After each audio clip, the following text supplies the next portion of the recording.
Arratsaldeon Danoric, buenas tardes a todos y muchas gracias por acompañarnos un día más dentro de este ciclo Ópera Bihotzetik, donde lo que hemos buscado, lo que pretendemos es tener una aproximación humana desde personas extraordinarias vinculadas al mundo de la ópera.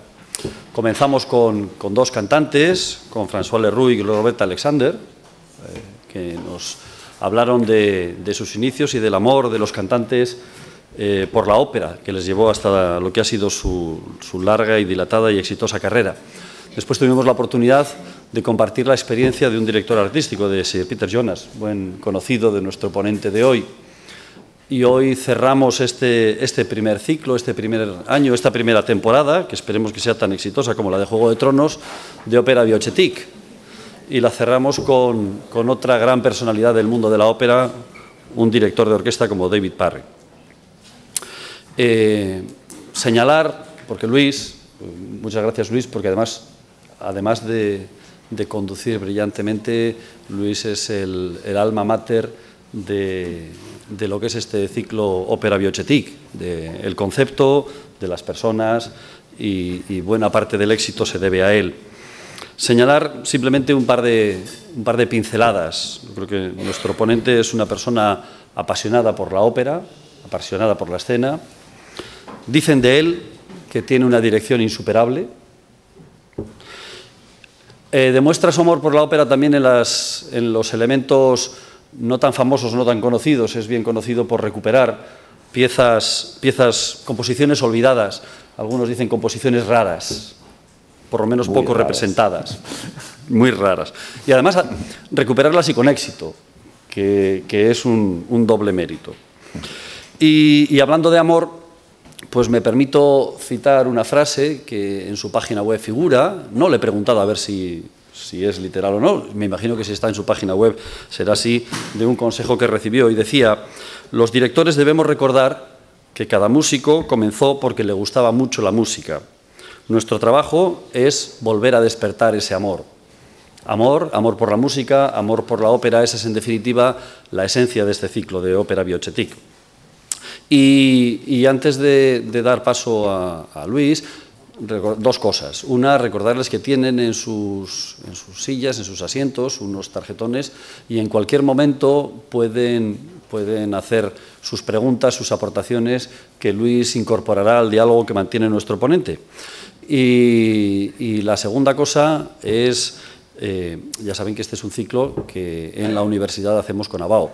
Estamos finalizando nuestra primera edición, pero también dando la bienvenida a la nueva imagen, a la nueva imagen de ABAO. Y pues nos gustaría que su presidente, Juan Carlos Matellanes, al que le agradecemos mucho, porque bueno, ya esta es nuestra primera edición de Ópera Bihotzetik, pero ya son 12 los años que llevamos colaborando con ABAO para disfrutar de la ópera de otra manera. Y le agradecería que de alguna forma nos dijera unas palabras del inicio de la nueva etapa de ABAO y el final de esta Ópera Bihotzetik. Juan Carlos.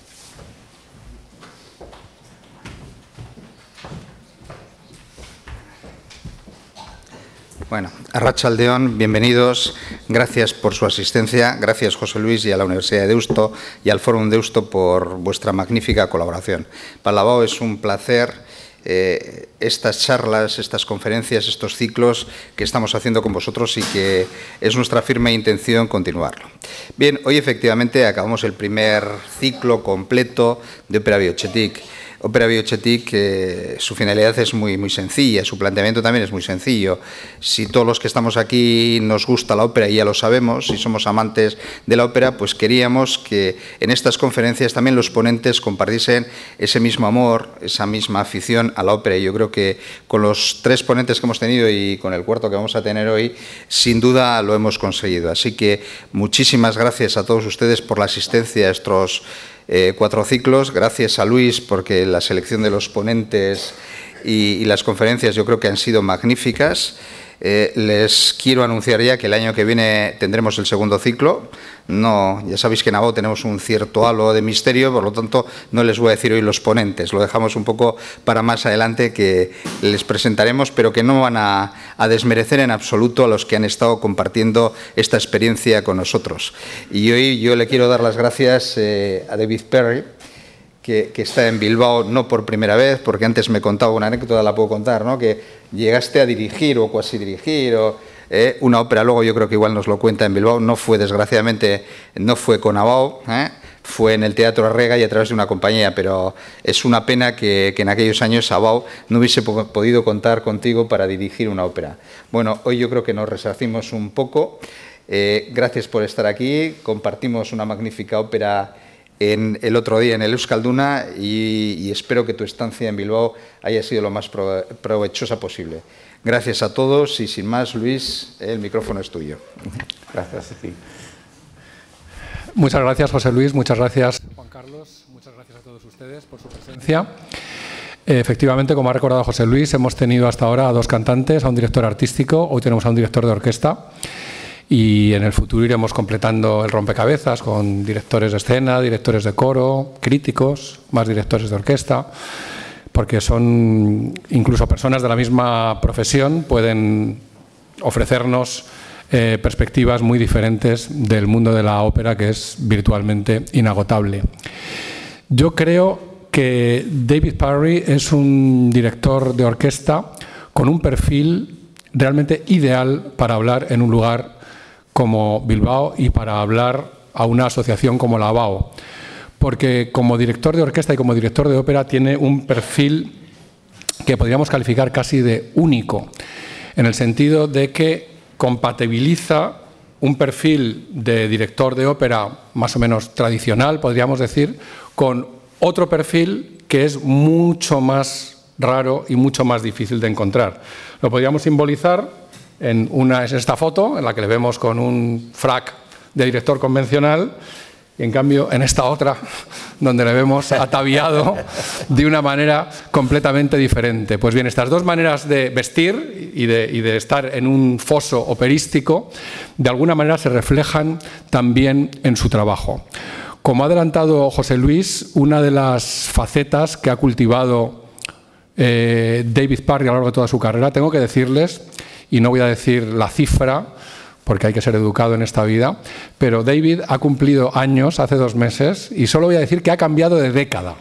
Y no les voy a decir a qué década ha cambiado, pero si lo supieran se quedarían estupefactos, porque yo mismo me he quedado, digo, ¿cómo es posible que esta persona que tenemos aquí tenga los años que tiene? Es realmente increíble cómo se conserva de ser que la ópera rejuvenece, porque es impresionante con todo lo que él lleva a sus espaldas, la carrera operística tan larga que ha tenido y la que le queda por tener, porque tiene muchos proyectos por delante.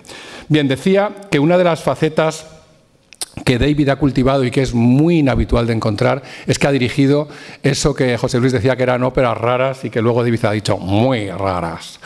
Porque para este sello discográfico, que se llama justamente Ópera Rara, ha grabado óperas que son muy inhabituales, no ya en los teatros de ópera, sino también en los estudios de grabación. Algunas fueron recibidas con premios, como esa Hermione, una de las grandes óperas de Gioachino Rossini, que muy raramente se interpreta, y que recibió en 2011 el premio Gramophone, que es uno de los premios discográficos más importantes a la mejor grabación de ópera de aquel año. Vemos también aquí el Otello de Rossini, que desgraciadamente se hace con muy poca frecuencia, al contrario del Otello de Verdi, y son 2 óperas muy diferentes, pero también de alguna manera muy complementarias. 2 títulos de Bellini, ven aquí La Straniera, Il Pirata. Il Pirata, por ejemplo, se va a hacer la temporada que viene en el Teatro Real de Madrid. Y es también muy raro que se haga, pero David también la grabó hace unos años. Donizetti ha sido uno de los compositores que ha cultivado con óperas que muy poca gente conocerán: Pia dei Tolomei, La Romancesca, El Uomo Nero. Madre mía, ¿quién ha visto esa ópera alguna vez en un teatro? Alessandro nell'Indie, de Pacini, también Carlo di Borgogna, de Pacini. Todo grabaciones, si se fijan también en las portadas, realizadas con orquestas de primerísima línea. Normalmente la Orquesta Filarmónica de Londres, la Orquesta Filarmonia, o aquí ven Carlo di Borgogna, la Academy of St. Martin in the Fields, y veremos también un poco más adelante la Orquesta Sinfónica de la BBC. Aquí óperas de Rossini, Bianca Faliero, de Meyerbeer, Margherita d'Anjou, Mercadante, de quien oiremos luego un fragmento de otra ópera, Emma de Antioquía, Offenbach, que es otro de los autores predilectos de David, Verver, más Donizetti, Zoraida di Granata, Pia di Tolomei, que ya estaba antes. Offenbach, este es uno de los discos que me escribía el otro día, que es uno de sus discos predilectos, de los muchos que ha realizado, con fragmentos de óperas olvidadas, como dice ahí, de Offenbach. También ha realizado otro tipo de discos, como este que vemos aquí, con 3 tenores rossinianos, Bruce Ford, William Matteucci y Paul Austin Kelly, con la Orquesta Filarmonia.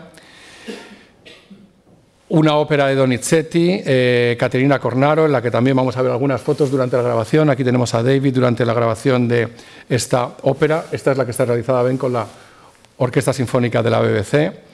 Aquí lo tenemos, con varios de los solistas. Y otra de las peculiaridades de la carrera de David es que ha realizado muchas óperas en inglés. Óperas que no están escritas originalmente en inglés, pero que él ha dirigido en inglés. Muy a menudo en la English National Opera, una de las teatros de ópera londinense, cuya característica esencial es que todas las óperas que se hacen allí se hacen en inglés. Estén escritas originalmente en el idioma que estén escritas. Y varias de estas están grabadas.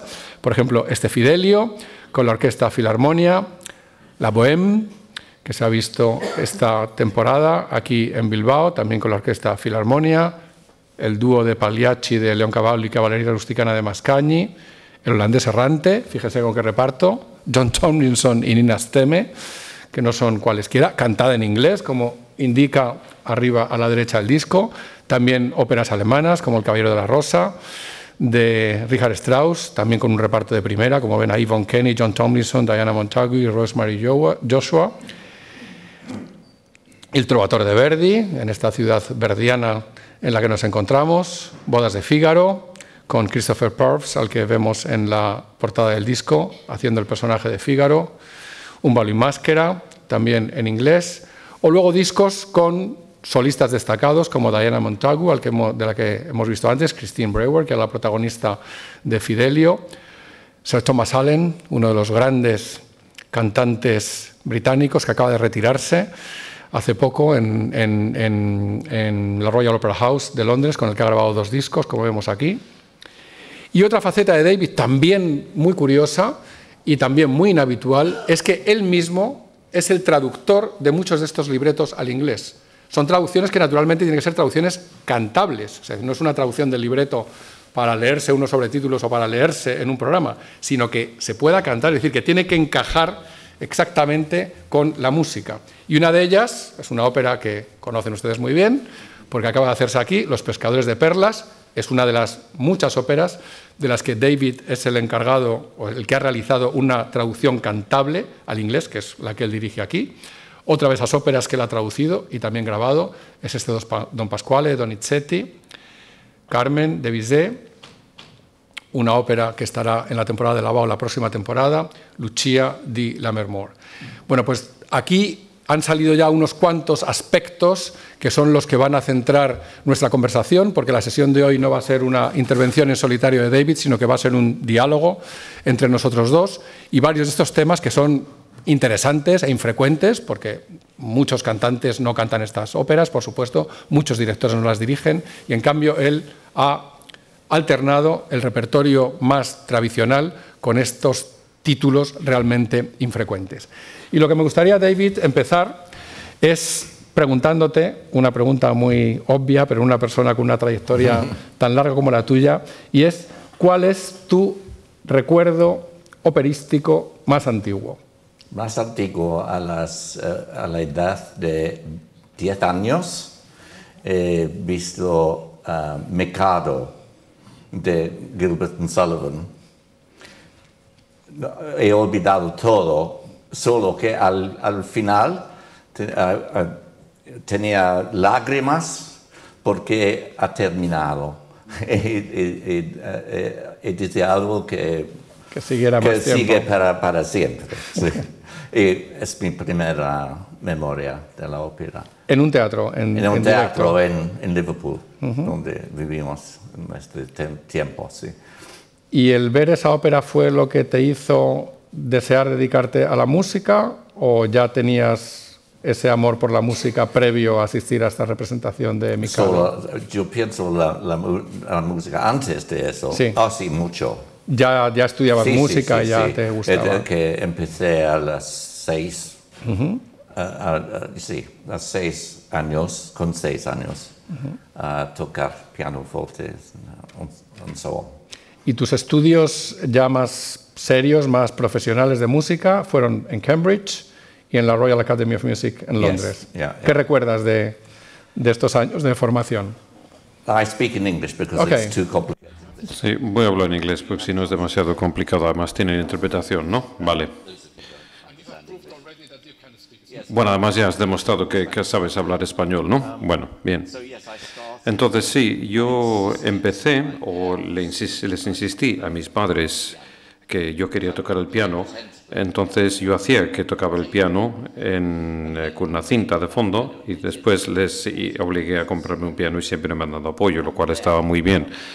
Y después, bueno, a mí me encanta la música y era normal para mí ser músico, no se me ocurría otra cosa y decía que tenía que ser músico si no se te ocurre ninguna otra cosa más. Y bueno, esa es una vida muy dura de todas formas, me decían, efectivamente. Si es lo único que puedes hacer, bueno, pues tendrá que ser eso. Fui a Cambridge. Bueno, inicialmente iba a ser compositor o pianista y después compositor y compuse mucha música. Y quizás esto, bueno, es bastante interesante, puesto que yo escribí a partir de los 12 años más o menos, empecé a componer y yo suponía que iba a ser un compositor. Y esta es la razón por la que fui a Cambridge, puesto que decidí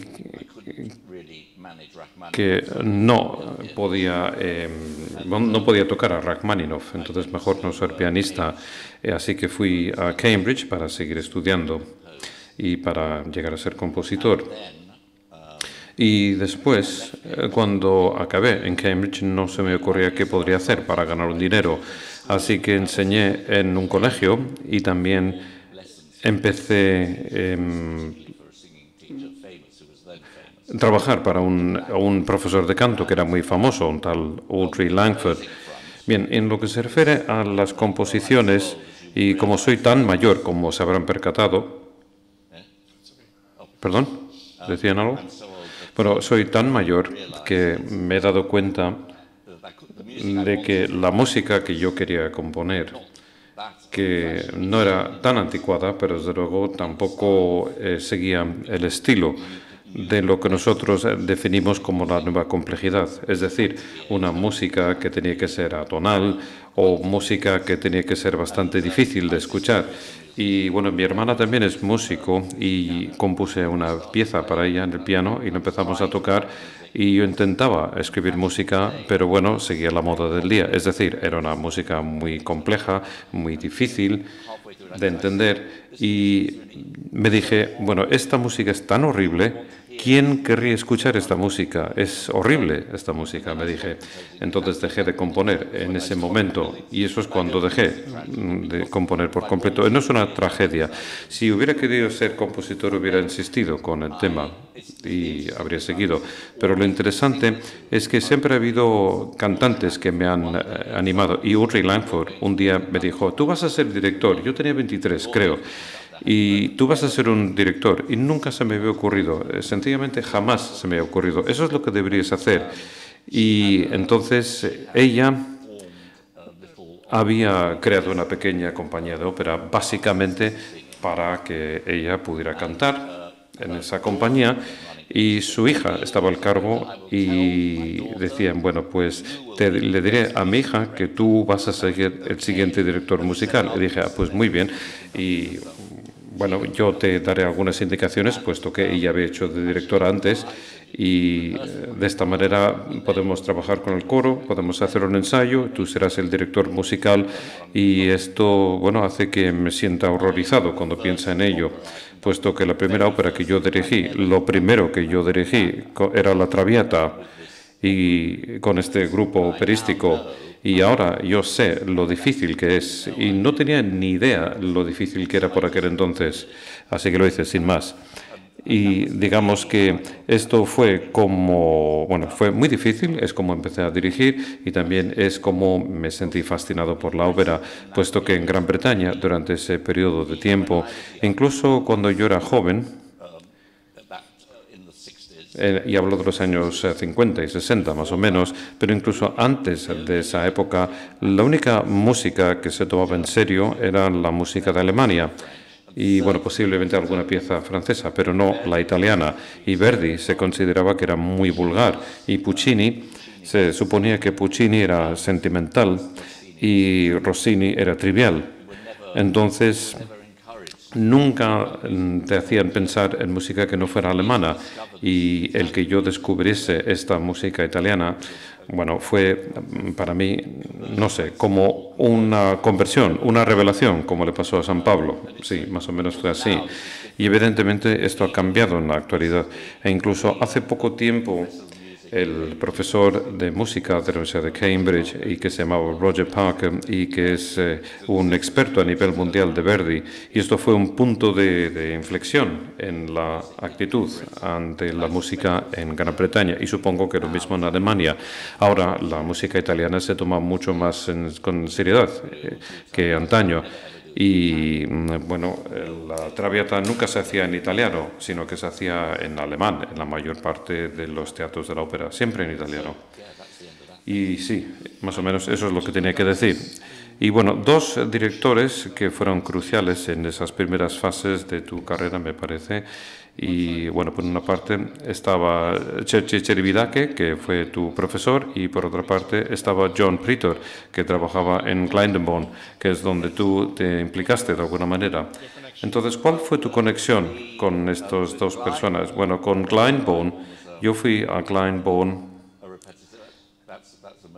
Eso es un teléfono móvil, por cierto. Bueno, estamos acostumbrados a eso, ¿eh? No nos sorprende. Esto pasa en los teatros de la ópera también, sí, es una pena. Bueno, luego os contaré una anécdota graciosa sobre ese asunto. Sí, Glyndebourne. Bueno, Glyndebourne.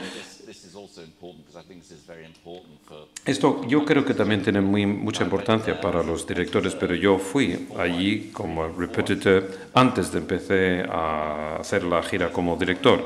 Bueno, justo antes de empezar a trabajar con este grupo que tocaba la Traviata como persona muy inocente que era. Entonces yo fui por allí y empecé a trabajar como John Pritchard en un cargo de bastante bajo nivel, pero bueno, yo creo que para mí es muy importante que los directores sí que vayan por los teatros de la ópera, puesto que antes en Alemania, concretamente, y también en Italia, era la única vía que podías seguir para convertirte en director a través de los teatros de la ópera. Y creo que eso es muy importante, puesto que la música proviene del canto. Si no supiéramos cantar, no tendríamos música.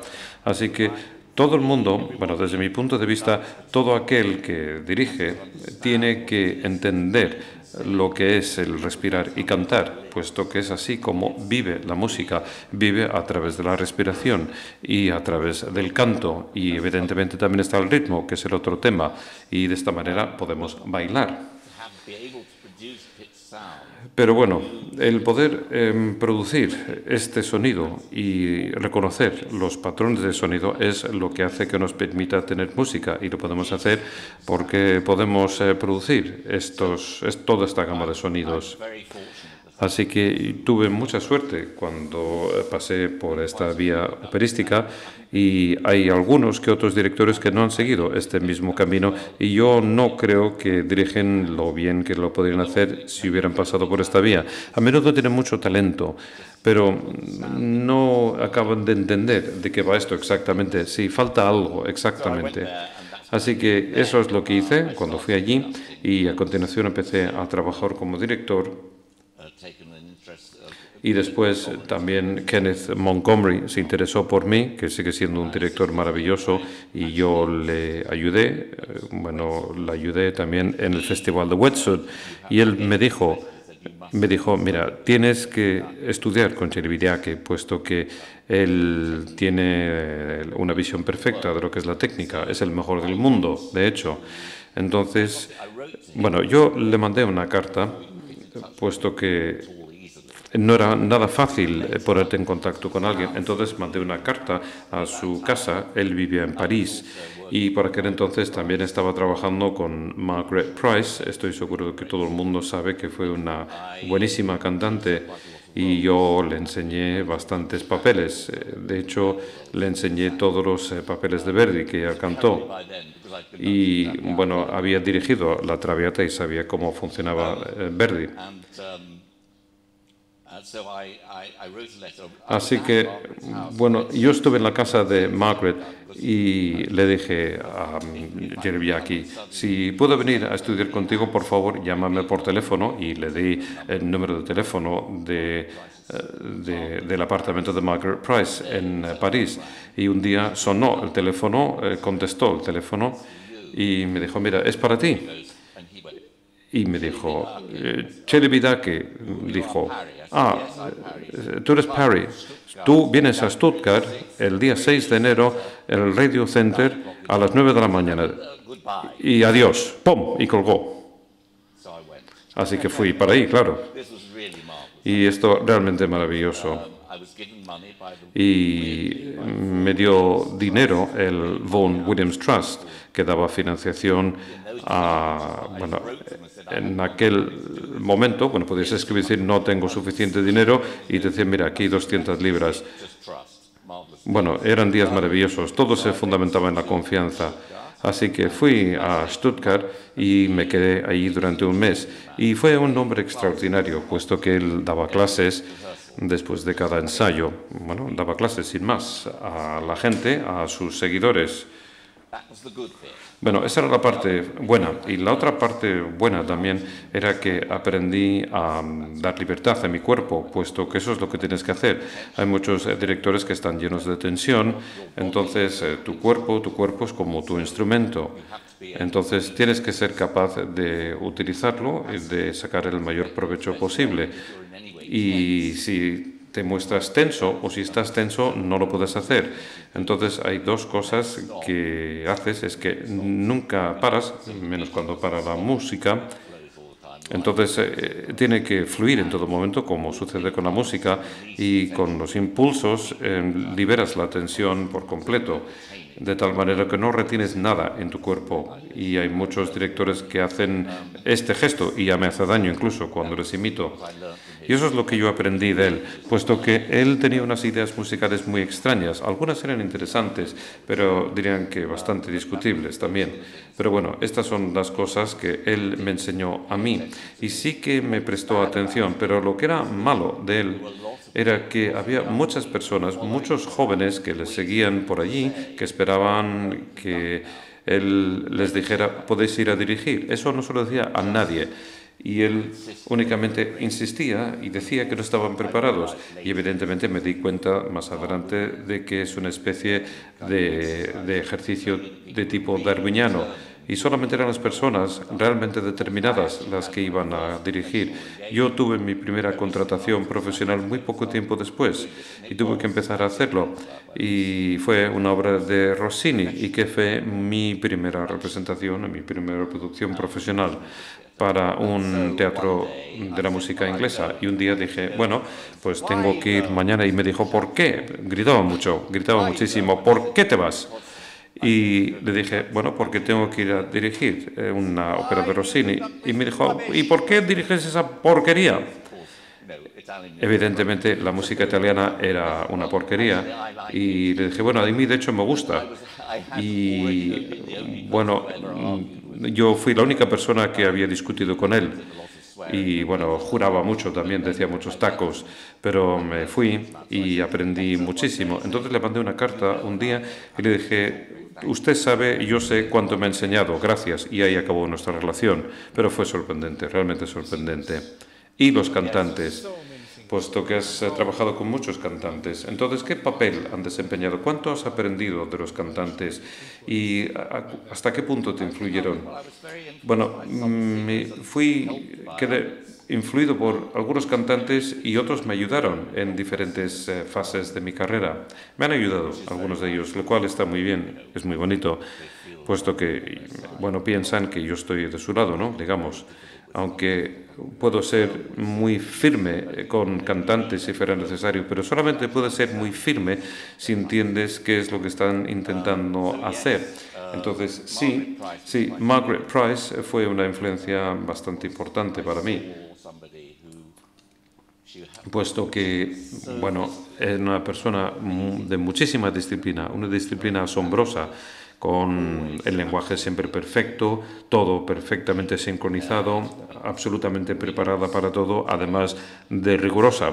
Y por aquellos tiempos, bueno, ahora la educación musical es infinitamente mejor, pero cuando yo era joven había gente que cantaba sobre el escenario que no era capaz de leer la música. Es decir, oían o lo aprendían todo de oído. Bueno, no voy a ningún ejemplo ni ningún nombre, ¿no? Y es posible y es importante que los cantantes estén bien formados. Y otra cosa que yo descubrí es que los cantantes más importantes, no solamente Margaret, sino también otras personas, los grandes, es más fácil trabajar con ellos, puesto que saben hacerlo. Y bueno, solamente tienes problemas con aquellos que no lo logran hacer bien o que tienen problemas vocales. Y a alguien siempre hay que echarle la culpa, ¿no? Y a menudo puede ser el director, porque es una víctima propiciatoria muy fácil. Y sí. Por ejemplo, cuando hizo Nerufa en Madrid,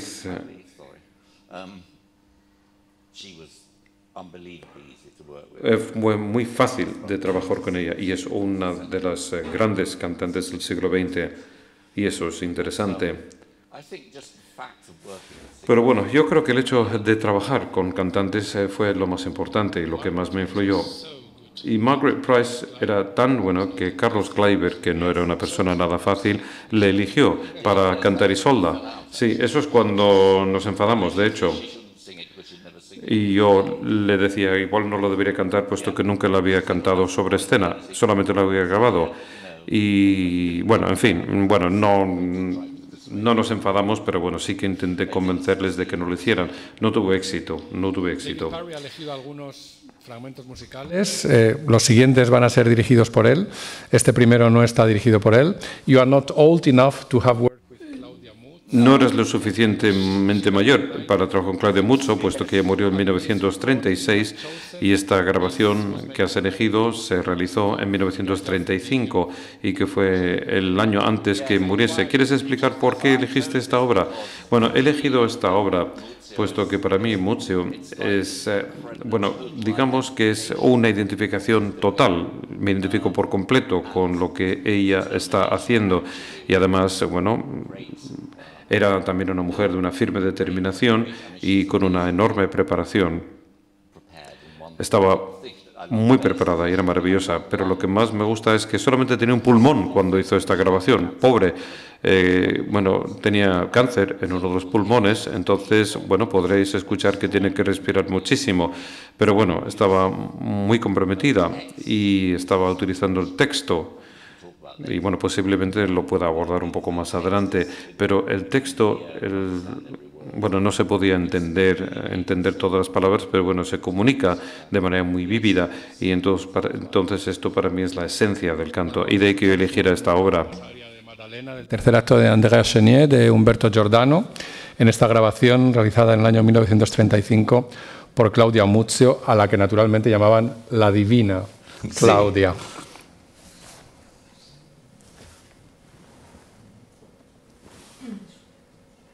¿No? A ver. No se siente. No se oye. A ver. Antes sonaba.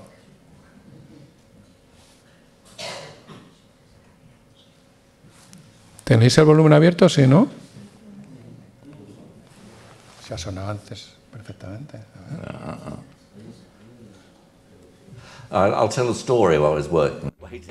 Bueno, contar una anécdota. Yo trabajé durante mucho tiempo con un profesor de canto llamado Bruce Lockhart, que tuvo su nuncio.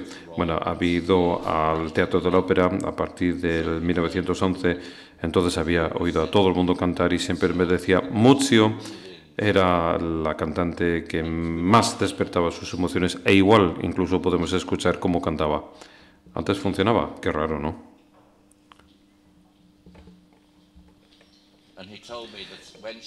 Y me dijo que cuando cantó en Nápoles, todos los demás cantantes iban a los bastidores para escuchar cómo cantaba, puesto que era un espectáculo extraordinario.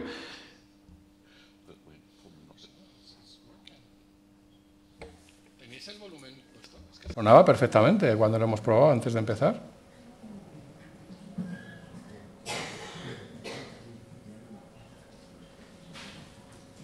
It was working. I was listening to I can it. hear something happening. Oh no. Okay, let's wait until they fix it. Bueno, vamos a esperar hasta que lo arreglen entonces. Antes decías que cuando es Nenúfar en Madrid... Dirigió varias veces en Madrid, en el Teatro de la Zarzuela, el Teatro Real todavía no estaba abierto, en los años 90, y él fue el que dirigió, por ejemplo, el estreno de Peter Grimes en el año 91, este es el programa de mano. Estreno en España, la primera vez que Peter Grimes, una de las más grandes óperas del siglo XX, se estrenaba en España. A ver. Parece que podemos escuchar a Claudia Muzio, vamos a ver si es verdad. Muzio, about to happen.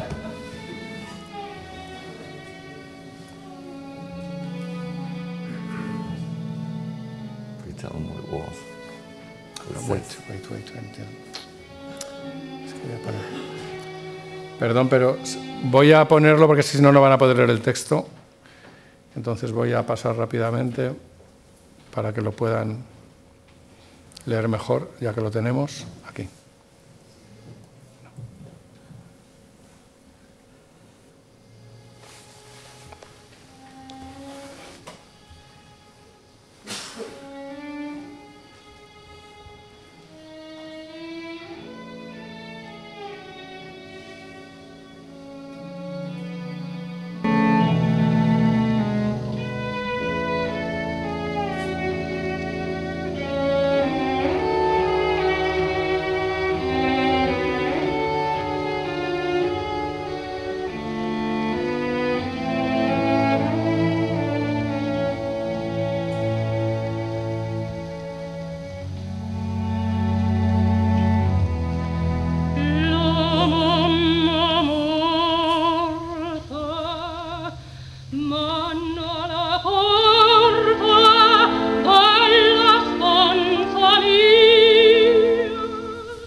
Un contratto per me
Claudio Muzio en 1935.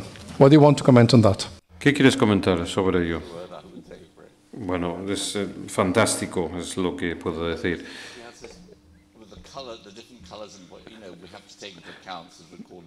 Hay que tener en cuenta que esta grabación se hizo en 1935, con lo cual tampoco tenemos toda la gama de sonidos, pero bueno, el color de la voz, yo creo que es muy importante. Bueno, yo aprendí mucho de escuchar cómo cantaba y, bueno, no utilizas el pecho, no, sino que es otra técnica, sino que es así como se podía oír bien en un teatro. Esta es la escuela alemana. La voz de pecho no existe y también la tierra es plana, dicen. Mira, ¿hasta qué punto es importante para un director de ópera entender el papel de la cantante y lo que tú defines como el drama de lo que es el canto? Bueno, me parece que es vital, ¿no? Porque uno tiene que entender qué es lo que tiene que hacer el cantante y uno tiene que entender por qué está allí o por qué está la música. Entonces hay que entender qué es lo que significa esta línea vocal, puesto que en una ópera, evidentemente,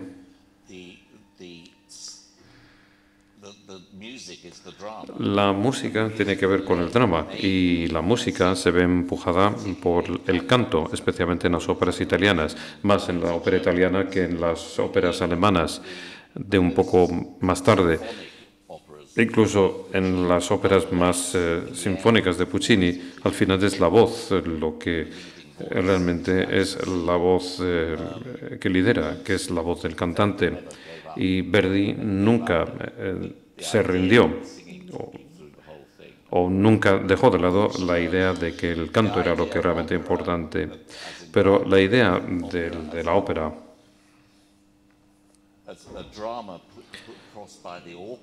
bueno, la ópera es como un drama que plantea la orquesta con el canto, pero que es un concepto totalmente diferente. Tiene validez, pero para mí no es tan interesante ni es tan inmediato tampoco como una ópera que se ve guiada, digamos, por la representación en sí.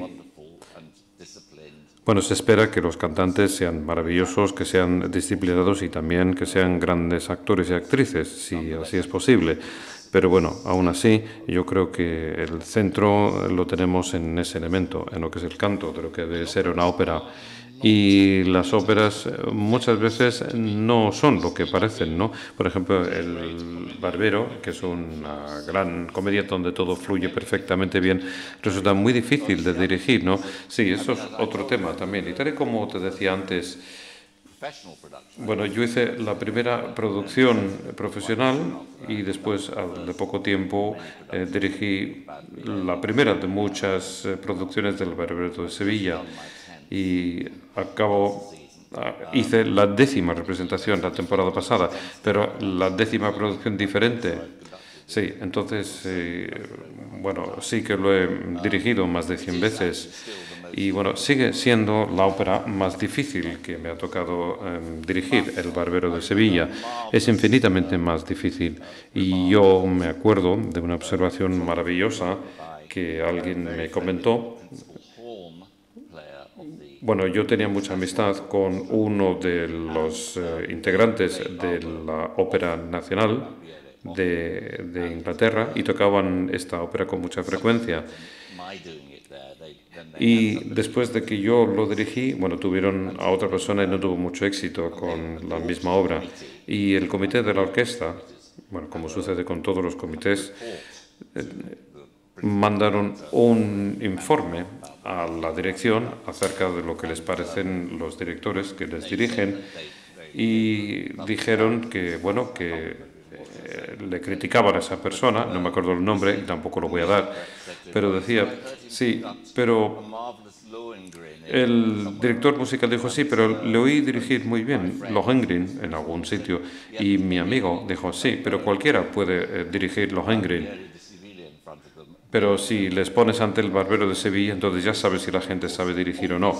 Y esto, evidentemente, puedes dirigir Lohengrin bien en lo que tiene que ver con la interpretación musical, pero bueno, pero desde un punto de vista técnico es increíblemente fácil de dirigir. Entonces, los ritmos son muy fáciles y tampoco hay ni paradas ni arrancadas. Entonces, lo que pasa con el Barbero de Sevilla es que tienes muchas paradas y arrancadas. Y bueno, tienes que acompañar y después tienes que liderar, pero bueno, es así como aprendes a dirigir una orquesta. Y esta es otra de las razones por las cuales está muy bien ir a un teatro de la ópera, puesto que si puedes dirigir esta obra, puedes dirigir cualquier cosa. Y cuando ya pasas a este repertorio tan raro como Donizetti, Pacini y Mercadantes, y bueno, toda esta gente, cuando no tienes ninguna referencia y cuando nadie ha hecho esta obra antes que tú, ¿cómo fue tu experiencia con estas óperas raras? Bueno, el trabajar con algo donde no hay ningún tipo de actuación anterior te libera muchísimo, puesto que tú tienes que establecer esa tradición y evidentemente tienes que aportar tu experiencia respecto a lo que tú conoces sobre el repertorio normal que solemos dirigir.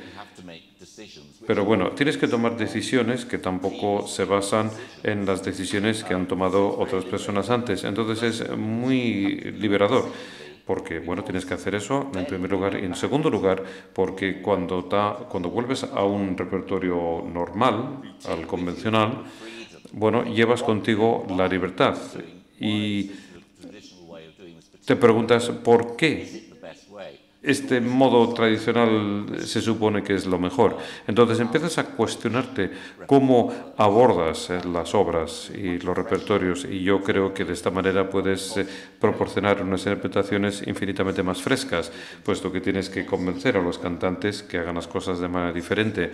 Pero no es tan difícil cuando tienes más edad. Y esto es lo maravilloso de ser una de las cosas maravillosas que tiene ser una persona mayor. Ya la gente no discute contigo demasiado y nos enfada. Pero bueno, sí. Y esto es algo que me pareció realmente apasionante. Y lo que también es apasionante es el encontrar la música que sea totalmente extraordinaria y que no tenías ni idea de que existiera en un principio. Y hay algunas de las óperas de Donizetti, por ejemplo, que nunca se han representado antes en el pasado. Y, por ejemplo, a mí me gustó una obra de Mercadante que vamos a escuchar ahora, puesto que es una música absolutamente extraordinaria la que él compuso y nadie lo conoce. Bueno, yo creo que casi nunca se ha hecho. Yo no sé si se ha producido nada desde que salió esta grabación. Bueno, igual alguien ha hecho algo, pero no lo sé realmente. Pero es una pieza maravillosa. Bien, antes de pasar a Mercadante y antes de pasar a esta música que has elegido, bueno, en primer lugar vamos a hablar de Donizetti. Él compuso muchísimas obras, muchas óperas, y solamente pocas se representan. ¿Tú piensas que el tiempo ha sido un juez justo o que hay obras maestras que no se han tenido en consideración? Bueno, en el caso de Donizetti, yo creo que las óperas que se suelen representar posiblemente sean las mejores. En líneas generales hay un par de ellas que yo he grabado y que a mí, bueno, por eso Caterina Cagnarum me parecía que era una ópera fantástica y me sorprende que no se haya interpretado más. Pero digamos que hace muchos años, Lucia di Lamore y bueno, las dos comedias, Don Pasquale y l'Elixir d'Amore, que digamos que eran las piezas fundamentales de Donizetti, y después se han ido representando más cosas. María Stuarda y todas estas óperas que se han ido incluyendo en el repertorio que antes no estaban. Entonces sí que ha habido un agrandamiento del repertorio de las óperas de Donizetti, y Anna Bolena se ha interpretado aquí, sí, por ejemplo. Pero yo he hecho María Stuardo en un par de ocasiones y me parece que es una ópera tan buena como Lucile d'Amore. Lo que es interesante es que tiene una atmósfera totalmente diferente y un feeling totalmente distinto. No es lo mismo. Y esto, bueno, se puede decir esto de Donizetti, pero desde luego se puede decir de Rossini también. Y Rossini, bueno, todo el mundo piensa que el hecho de que es una forma, bueno, una fórmula muy clara, y los gestos también que él incluye, Hay gente que piensa que es una porquería, pero todas las obras de Rossini tienen un feeling y un ambiente muy diferente. Si pensamos en la diferencia entre la Cenerentola y el Barbero de Sevilla, por ejemplo, en el ambiente que presenta y también el tono de las piezas. Rossini era un genio impresionante y él componía muy rápidamente, pero también cosas que eran totalmente individuales, aun a pesar de la formalidad de cómo se hacían las composiciones. Pero ¿por qué has elegido esta obra de Mercadante?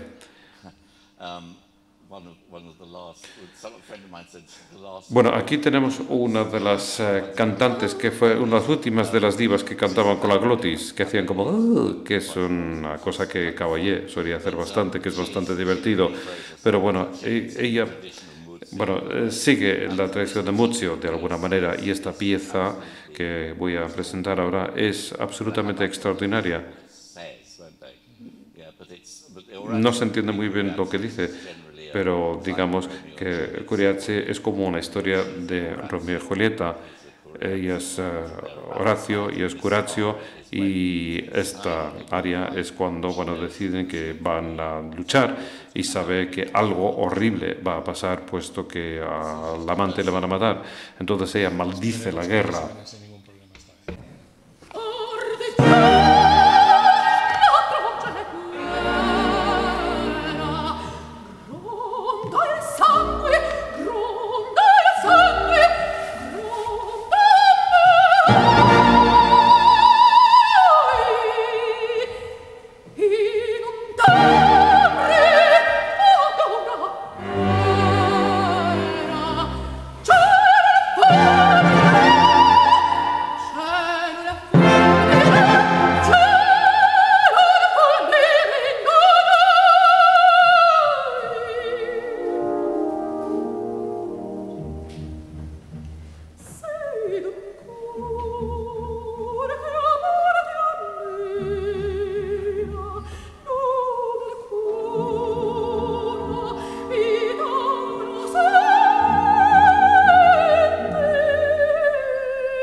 It's good music. Yeah. Es una música buena, ¿verdad? Sí, es extraordinaria.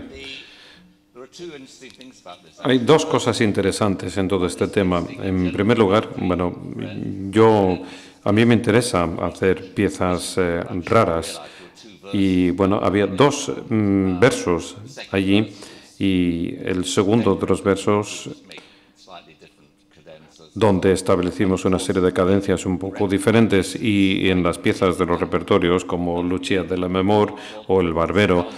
Bueno, lo que hay en materia de repeticiones, hay una tradición que está muy clara y lo sabemos hacer, aunque yo lo intento modificar también para que pueda encajar mejor con algunos de los cantantes. Pero en este caso lo tuvimos que hacer, sin más, tuvimos que plantear algunas variaciones. Y, bueno, generalmente, posiblemente, los cantantes tendrían 1, 2 o posiblemente 3 variaciones y las podían hacer de manera diferente en diferentes actuaciones, con lo cual presentaban variaciones distintas cada noche. Y recuerdo que una vez le dije a Laura Clayton, cuando hacíamos Lucia de Lammermoor, decía, mira, si quieres hacer algo ligeramente diferente en esta pieza, lo puedes. Y después una noche lo hizo sin advertirme y de repente hizo un poco más de la cadencia y un microsegundo antes de hacerlo me di cuenta de que lo iba a hacer y eso requirió una pausa y un silencio para que lo pudiera hacer. Hice así, este gesto, y dejaron de tocar, hizo lo suyo, y después te dije, oye, no me hagas eso nunca más en el futuro. Casi tuve un ataque al corazón. Y otra cosa interesante era que, bueno, no tenía ni idea de cómo lo podría cantar, puesto que es una pieza muy bizarra, puesto que cambia muchísimo, y además es muy rumana. Y me dijo, tú cántalo para mí y entonces ya sabré cómo cantarlo yo, así que se lo canté. Y eso es como lo canta, excepto con su voz preciosa y no con la voz de idiota que tengo yo. Antes de nada, quiero decir que la persona que amablemente ha escrito aquí una pregunta, luego se la voy a hacer a David, pero vamos a seguir un poco nuestro orden, pero la plantearía al final, así que, y si alguien más quiere hacer alguna, estaremos encantados también de plantearla al final. Ahora quiero hablar de una cosa, David, que creo que es importante antes de que hablemos un poco de las óperas que dirigiste en Madrid.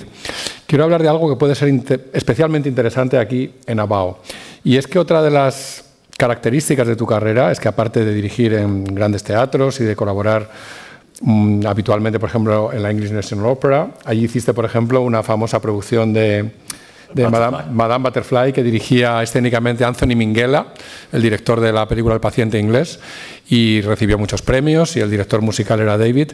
Pero has trabajado también mucho con compañías pequeñas o con traveling operas o con compañías itinerantes, por ejemplo, Opera North, Opera 80, Opera 80, la Almeida Opera, Garsington Opera, que luego hablaremos un poco más adelante, con la Glyndebourne Turin Opera. Y la Abao no es un teatro de ópera. La Abao es una asociación de amigos de la ópera, como indica su nombre, que contrata cantantes, contrata directores, contrata orquestas para que en esta ciudad pueda haber ópera. And I'd like to ask you, what's the difference? Pero ¿cuál es la diferencia o cuáles son las diferencias principales entre trabajar con un teatro de la ópera tradicional, por ejemplo el Royal Opera House, o en Madrid, o La Scala, o lo que sea, y trabajar con estas compañías más pequeñas o estos festivales más pequeños que conoces también? ¿Y esto cómo cambia el planteamiento?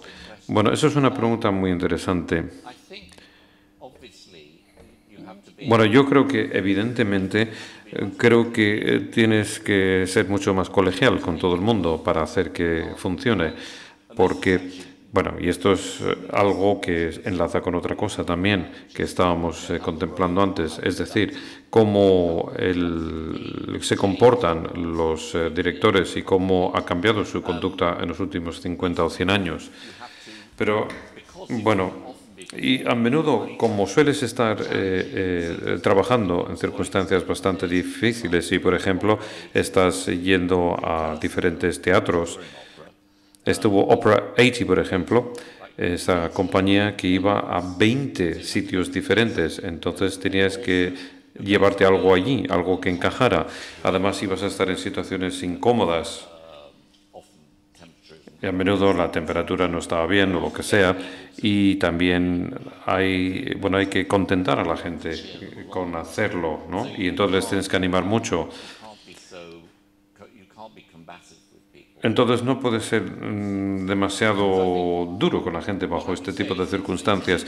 Entonces diría que no es diferente en cuanto a que intentas hacer algo al nivel más alto posible, sea lo que estés haciendo. Pero posiblemente esto encaje también con otros trabajos en los que tú aprendes a convencer a la gente en vez de obligar a la gente. Y aprendes diferentes mecanismos para hacerlo, lo cual siempre funciona mejor bajo todas las circunstancias. ¿Y el público cómo afecta a tu trabajo? Puesto que los públicos varían muchísimo, ¿no?, en comparación con los públicos tradicionales. Entonces, ¿cómo afecta? Esto afecta qué es lo que sientes tú por la obra. A menudo son mucho más abiertos como público. Son públicos que tienen menos experiencia y que son de mente más abierta que esos públicos que tienen más experiencia. Y siempre hay que tener mucho cuidado con ese público que piensa cómo debería evolucionar una ópera. Entonces, con un público inocente no tienes ese problema. Lo único que haces es presentarlo y ya está. Y, por ejemplo, con Opera 80 llevamos una producción muy polémica de Don Giovanni.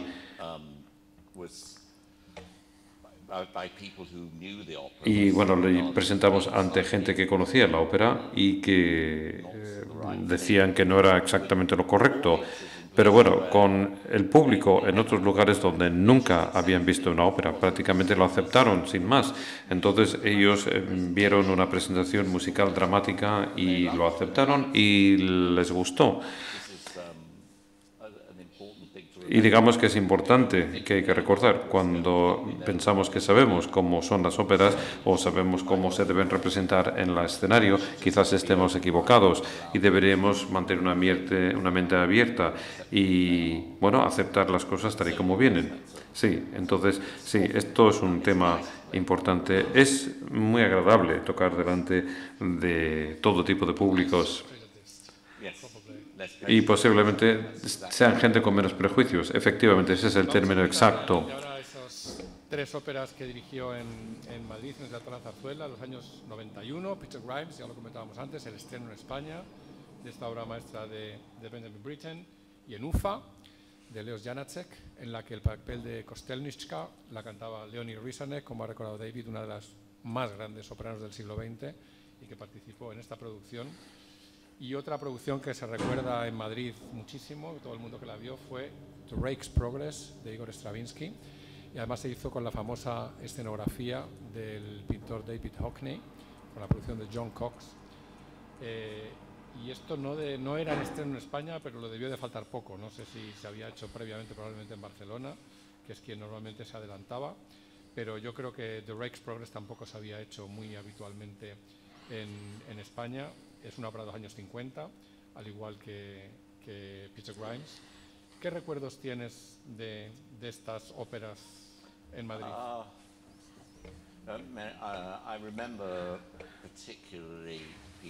Bueno, me acuerdo en especial de Peter Grimes, puesto que el coro es fantástico en esta ópera. Era maravilloso tener a 30 voces españolas llenas de salud cantando los coros en Peter Grimes, y el sonido que producían era absolutamente fantástico. Y estoy seguro de que alguno conoce a Peter Grimes.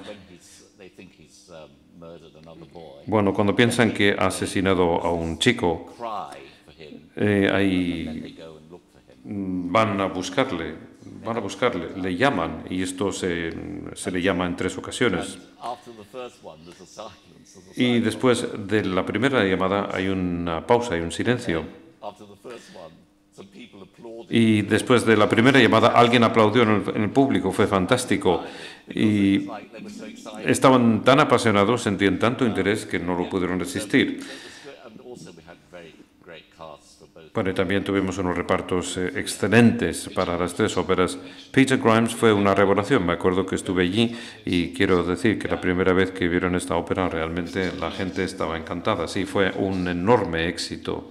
Otro aspecto muy importante de la carrera de David, al que no nos hemos referido hasta ahora, es su dedicación a la ópera contemporánea. Es decir, óperas raras del siglo XIX, fundamentalmente italianas, óperas traducidas al inglés, luego volveremos también sobre ello, y también muchas óperas contemporáneas. Él ha colaborado mucho con este compositor Jonathan Dove, del que ha realizado los estrenos mundiales de varias óperas, pero no es el único. Por ejemplo, de Jonathan Dove estrenó Las aventuras de Pinocho, Tobías y el ángel, un oratorio, There Was a Child, y la última, hace unos pocos meses, en diciembre del año pasado, en la ópera de Bonn, estrenó una ópera cómica cuyo personaje principal, cuyo protagonista eran, agárrense, Karl Marx, una ópera titulada Marx in London, que es una ópera basada en un día de la vida de Marx en Londres. Pero también ha dirigido estrenos mundiales de otros compositores como Nigel Osborne, como Kevin Volans, como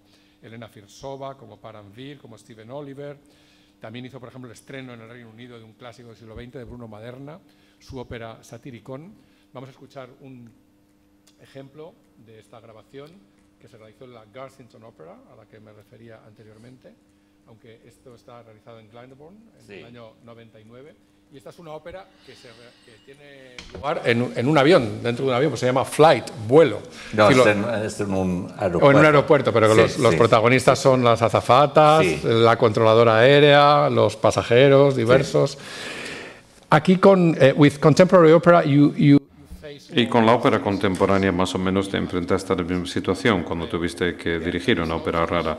No hay tradición, sino que tú tienes que inventar esa tradición. Hay que empezar desde cero, efectivamente.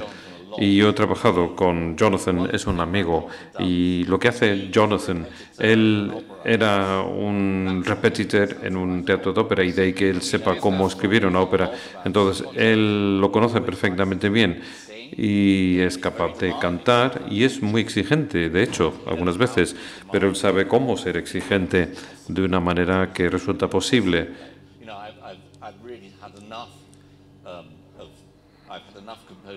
Y bueno, he tenido a muchos compositores que escriben las mismas notas, 20 notas en una sola línea y para una soprano, pero yo les digo, pero no pueden hacer eso, no tienen ni idea de cómo es la voz, ¿no? Entonces, ¿cómo es posible? Y de hecho, me hace sentirme muy enfadado, puesto que la gente tiene la arrogancia que pueden componer una ópera, pero sin haber trabajado en un teatro de la ópera antes y sin haber nunca visto ninguna ópera en el pasado. Algunas veces los compositores más jóvenes te preguntan, bueno, ¿qué es lo que tengo que hacer para plantearme una ópera? Y le digo, bueno, pues podrías ver las óperas de Handel, Mozart, Rossini y Verdi, y entonces así quizás puedas aprender a escribir para la voz. No tienes que escribir o componer el mismo tipo de música, pero tienes que saber cómo es la voz en la ópera. Y me enfada mucho. Yo he hecho algunas óperas de esa manera, de hecho. Pero bueno, digamos que esto va forjando el carácter. Pero es algo que te libera muchísimo. Y lo que es maravilloso de Jonathan es que me acuerdo que cuando yo estuve haciendo, me parece que era Tobías y el ángel, yo nunca miraba sus marcas metronímicas, sino que solamente la música. Entonces hicimos el primer ensayo con el piano y le dije, eso es como tiene que ir.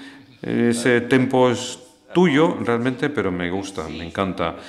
Y él sabe que se tiene que representar y vamos a ver qué es lo que hacen los artistas. Y una vez que, bueno, lo hemos hecho con Marx en Londres, por ejemplo, con los estrenos mundiales, entonces ya repasas toda la partitura y dices, bueno, ¿qué es lo que has hecho aquí que era diferente de lo que aparecía en la partitura original? Y él lo cambia antes de que se publique y esto refleje más lo que hemos hecho en la primera representación. Entonces quiere que esté a prueba del director, ¿no?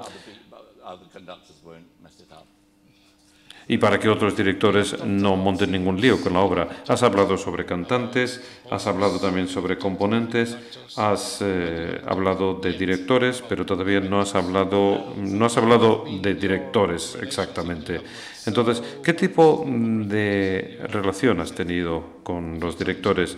Y has trabajado mucho en los teatros de la ópera, pero has dicho que es muy importante trabajar en un teatro de la ópera. Entonces, si no te gusta la producción o si no empatizas con un director, ¿qué es lo que haces? Bueno, yo he tenido mucha suerte, puesto que pocas veces he tenido que trabajar con directores que pensaba que no sabían lo que estaban haciendo. Pero, bueno, no es lo habitual. Hay cosas que no me gustan, y lo que no me gustan son las producciones tradicionales aburridas. Porque la idea dice que queremos tener una producción tradicional de algo, pero lo que quieren decir es algo que estaba de moda en los años 50 y no hay tal cosa. Es decir, todo va cambiando en cada periodo. Evidentemente no tocamos a Mozart como lo hacían en el siglo XVIII, porque tenemos luz eléctrica, por ejemplo. Y también estamos viviendo el momento actual. Lo que hacemos tiene que ser para las personas que viven en la actualidad. No debería ser como una pieza de museo. No somos un museo, sino que somos una sociedad que está viva y coleando. Entonces tenemos que hacer estas cosas para nosotros. Entonces yo prefiero trabajar con directores que plantean un reto y que abordan las cosas desde un ángulo totalmente nuevo. Christopher Walden es mi director favorito, por ejemplo, puesto que es una persona riguroso. Bueno, hay dos directores de ópera que son David Olden y Christopher Olden, que los dos tienen muchísimo éxito. Y no se parece como dirigen, pero lo que sí que es parecido es que ellos conocen la ópera de memoria, saben todo lo que pasa, se conocen todo el texto y, bueno, aunque sea bizarro lo que hacen, siempre surge del texto de la ópera y supongo que es lo único que podría decir. Lo que no respeto es cuando la gente no se sabe el texto, no entiende tampoco la música o no entiende el texto verbal. Yo he trabajado de vez en cuando con directores que no entienden o que no han entendido el texto en italiano. Y eso no es inaceptable desde mi punto de vista. Es totalmente inaceptable, pero esto es lo que hace que saquen producciones realmente aburridas. Y yo soy la única persona que le ha pedido a Christopher Olden que haga algo un poco más raro. Hemos tenido mucho David Olden en Madrid, pero no hemos tenido a Christopher. Christopher es maravilloso. David tiene mucho éxito en Madrid. No, pero también es maravilloso. Muy bien. Bueno, pues vamos a escuchar ahora otro poco de música y, bueno, después puedes hacer un comentario primero. Bien, esto es de una actuación, de una única actuación que fue grabado por Canal 4 en Glyndebourne. Y estamos utilizando el C en esta ocasión, me parece, ¿no? Bien, bueno, pues se ha tomado el CD, se ha tomado la música de lo que es la banda, pero bueno, no hay casi errores aquí, afortunadamente. I bought this suitcase in New York, a trip with Jeffrey, just for laughs. I filled it full of delicious things, frivolous things, things for me.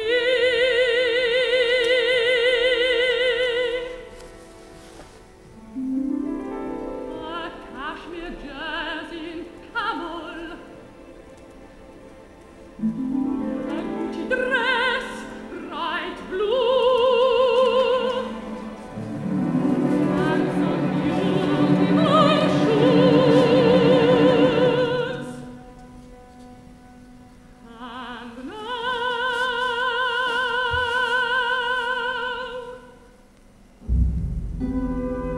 matinee coat,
sounds like a real opera. Suena como si fuera una ópera de verdad y no es una ópera falsa, ¿verdad? Exactamente.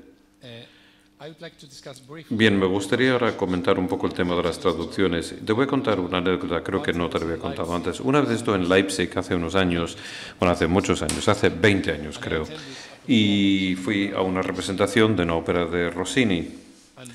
Y bueno, aunque no te lo creas, algunos de los cantantes estaban cantando en alemán y algunos estaban cantando en italiano.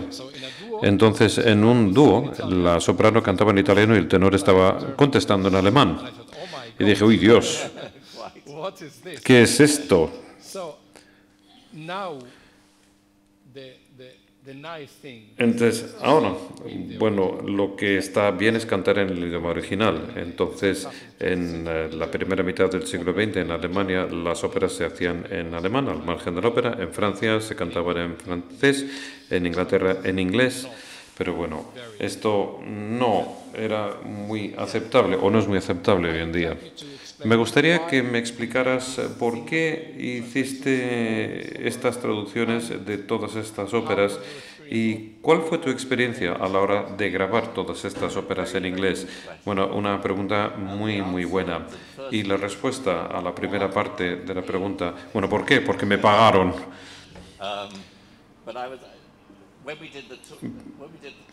Pero cuando hicimos ya las obras en los años 80, bueno, pero para Haití hice muchas traducciones y evidentemente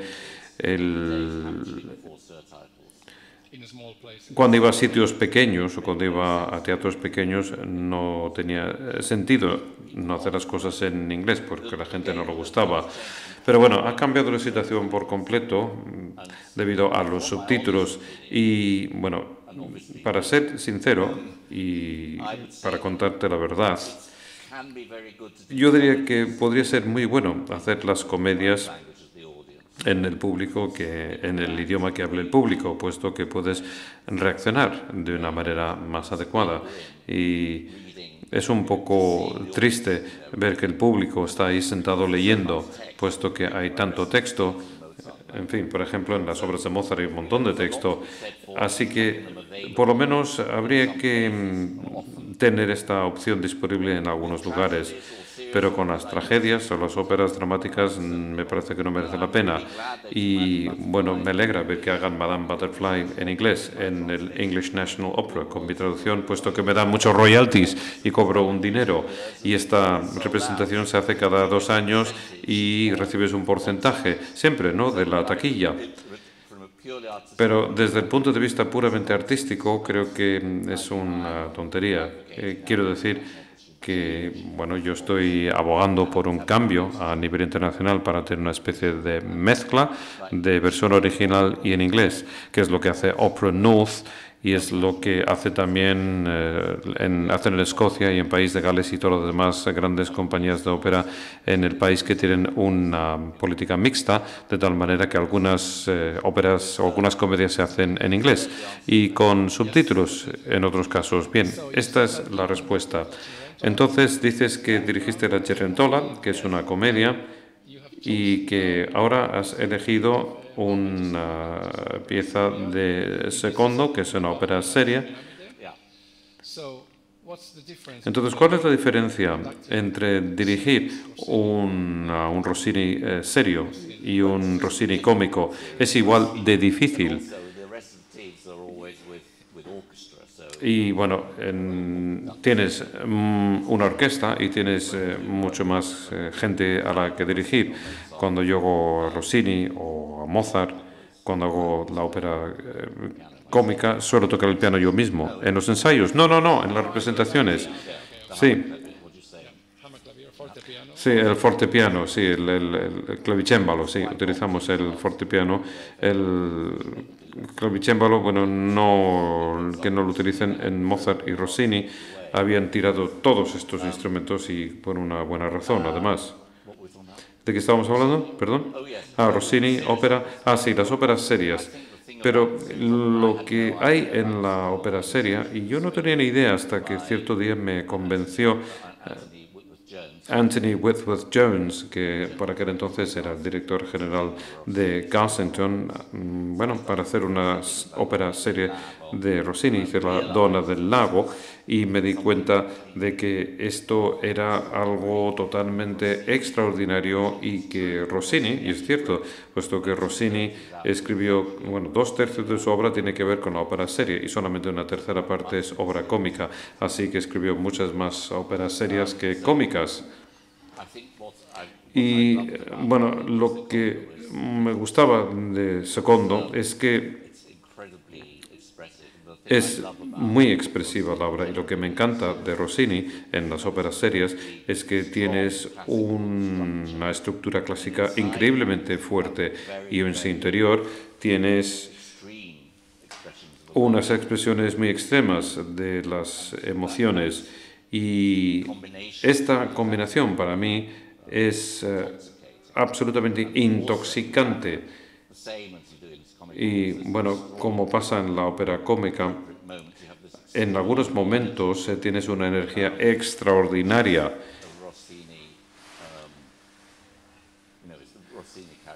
Que es la característica de Rossini. Yo supongo que era un tío bipolar, puesto que es una obra muy extrema de una manera u otra, y estoy seguro de que en algunas ocasiones no podía componer, no porque se aburría, sino porque tenía crisis nerviosas. Vamos a escuchar un pequeño trozo de esta obra, puesto que tenemos que acabar en unos minutos. Esto es el finale del acto primero de Maometto II. Sí.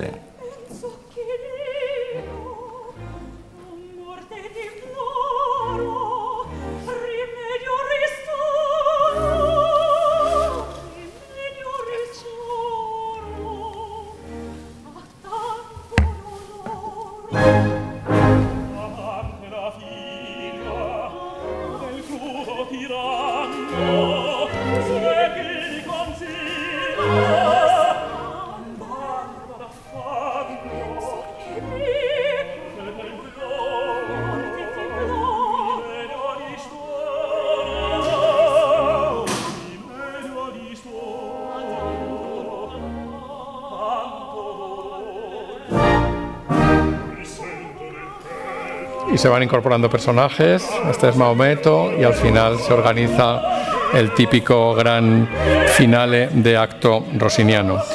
Vamos ya a esta pregunta que ha venido del público. They ask you. Bueno, te preguntan, David, si hay algún tipo de razón técnica por la que algunos cantantes cantan en un idioma que no podemos entender y otros cantantes cantan con muchísima claridad y podemos entender cada una de las palabras. ¿Hay alguna razón técnica que lo explique? ¿O por el tipo de voz, o por el color de la voz, o es solamente porque algunos tienen mejor dicción y otros no tienen esa dicción? Bueno, esa es una pregunta estupenda. Evidentemente, básicamente se trata de un defecto técnico. Cuando la gente, cuando tú no puedes entender lo que dice una persona,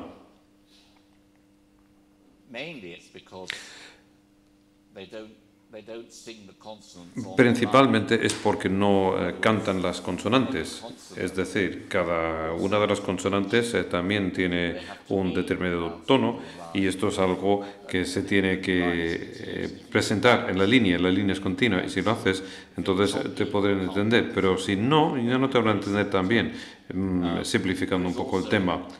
Pero también está la voluntad de que te entiendan. A algunos no les importa nada.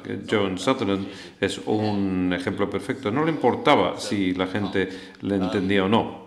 John Sutherland. Pero bueno, también está el tema de saber que sí que hay subtítulos, aunque esté en inglés. Bueno, ahora sí que tenemos subtítulos incluso cuando es en nuestro propio idioma. Y en Alemania hacen exactamente lo mismo. Entonces, sí que está, por ejemplo, Jonathan me contó una anécdota maravillosa. Esta es la última anécdota posiblemente que os voy a contar. Pero bueno, él estaba en una representación de una de sus obras y, bueno, transcurridos unos 40 minutos, pensó, de repente entiendo todo lo que están diciendo. Antes no entendía nada. Y bueno, lo que pasó es que la razón que lo explicaba, y después miraba los subtítulos, y entonces los cantantes se dieron cuenta de que se habían desviado el texto y empezaron a cantar de manera más clara. Lo que yo intento decir es que, bueno, es posible que tengamos o no tengamos subtítulos para que aprendan a cantarlo con claridad. De esta manera la gente no tiene que molestarse con los subtítulos. Y yo preferiría que no tuvieran subtítulos cuando está en inglés, puesto que, bueno, la cosa está en que no puedes entender bien las palabras, ni siquiera en inglés. Eso es fantástico. Yo nunca había establecido esta conexión, ¿no?, con los subtítulos. Sí, yo creo que esto pasa mucho. Una cosa importante, creo que tenían información en las sillas que tendrán ahora con ustedes, y es que van a tener la suerte de poder ver la ópera de cámara de Manuel García, Il Finto Sordo.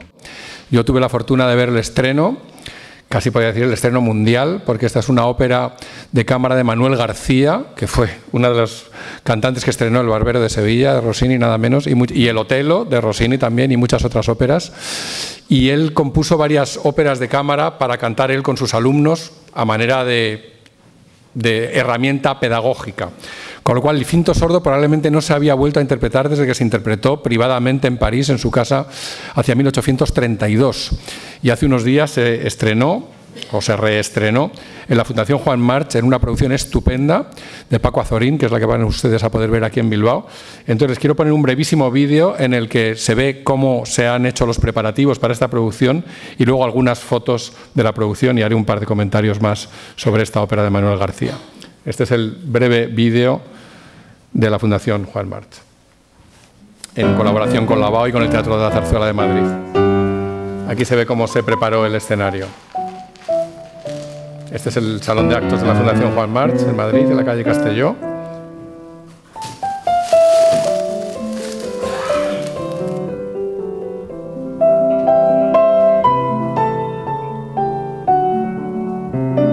Finto sordo significa el sordo fingido, es decir, el falso sordo, alguien que se hace el sordo sin serlo, que es el personaje del soldado. El inmensísimo patrimonio musical español, pienso ahora, por ejemplo, en más de 20.000 títulos de El director de escena, Paco Azorín, se pierde porque el ser humano injustamente tiene poca memoria. Y es trabajo también del ser humano recuperar ese patrimonio, porque ese patrimonio es nada más y nada menos que nuestro DNI, nuestro ADN, lo que somos.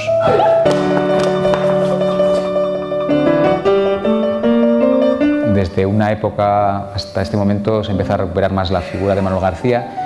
Recuperamos una obra que desde 1831 está durmiendo en la Biblioteca Nacional de París.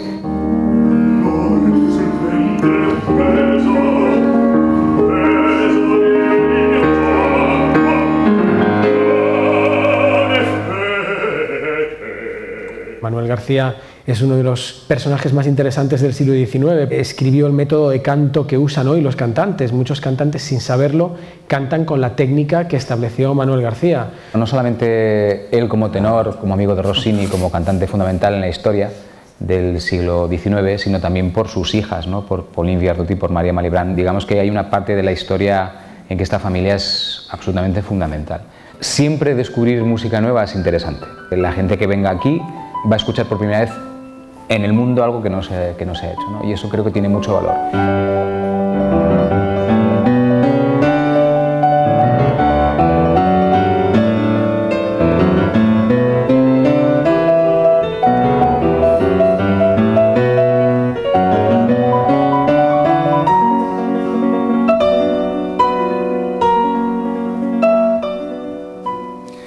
Es con piano porque originalmente es con piano, no es que sea con orquesta y se haya reducido a piano, es una ópera compuesta para piano y para los diversos personajes. Estas son algunas fotos de la producción que van a poder ver aquí, que es la misma que se estrenó en la Fundación Juan March. Es una ópera cómica en 2 actos y con, bueno, yo escribí la crítica para El País del estreno y esta cantante de la derecha, que creo que se llama Carol García, me parece, es una mezzo, es buenísima.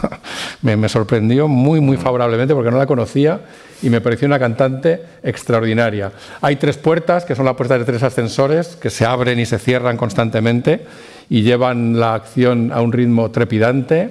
Es una ópera divertida, Es una ópera absolutamente para todos los públicos, dura aproximadamente hora y media, lo pasa uno realmente bien, está muy bien resuelta escénicamente, muy bien hecha también musicalmente por parte de Rubén Fernández Aguirre, que es el director musical y el que toca también la parte de piano. Con lo cual yo creo que el privilegio que hemos tenido en Madrid de esta recuperación de una ópera que nos hacía desde la década de 1830, cuando se hizo privadamente en París, solo hay un manuscrito de Manuel García que se conserva en la Biblioteca Nacional de París, pues ese privilegio que hemos tenido hace unos días en Madrid, en todo el mundo, van a ser ustedes también aquí en Bilbao los que van a tener la oportunidad de disfrutar de esta ópera de cámara, que además conecta mucho con las cosas que hemos estado hablando aquí, porque Manuel García fue un cantante rossiniano por antonomasia y, como contaba también Rubén Fernández Aguirre, el padre nada menos que de Pauline Viardot y de María Malibran. Ahí es nada, dos de las leyendas del canto del siglo XIX, con lo cual hay una conexión muy directa entre las cosas que hemos estado aquí comentando con David Parry, al que le voy a preguntar ya para terminar, o le voy a pedir que cuente lo que decías que ibas a contar cuando ha sonado un teléfono móvil. Que ha dicho, I will tell a story about a telephone. Has dicho que ibas a contar sobre una historia sobre un teléfono, ¿no?, que sonaba. Bueno, estamos haciendo la obra de Lucia de la Memoria en Tel Aviv y ahí no se cortan nada porque contestan el teléfono en Tel Aviv. Y bueno, esta era con Laura Kleckner, que era la persona que me sorprendió con la improvisación, sí, con esa improvisación que hizo.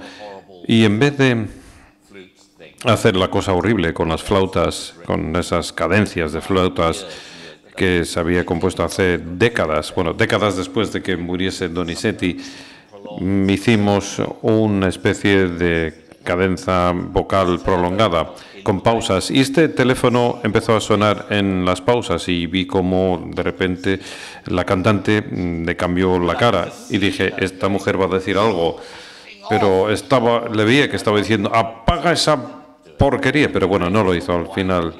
Bueno, se fue enfadando cada vez más y bueno, seguía sonando. Pero alguien sí que gritó, no sé si era John Vickers, o alguien sí gritó, o Stephen Hoffen, no lo sé, pero alguien dijo, alguien que estaba tosiendo, le gritaron, le dijeron, deja de toser ya de una vez. ¿Y qué puedes hacer, no? Pues bueno. Bien, pues muchísimas gracias, David. Tiene una vida muy operística. Que iba a hacer, le acaban de contratar para hacer una ópera en Ámsterdam en 2024, que era 2024. Que es el 2024, la ópera de Rossini. Billy Budd. No, Billy Budd. Estamos hablando de Britten, es verdad. Que va a dirigir Billy Budd, otra ópera muy adecuada para Bilbao, porque es de ambiente marino también, y que la va a hacer en Ámsterdam en el año 2024. Es decir, que la vida operística de David lleva muchas décadas en danza y todavía le queda más tiempo por delante. Muchísimas gracias, David. Gracias a ti.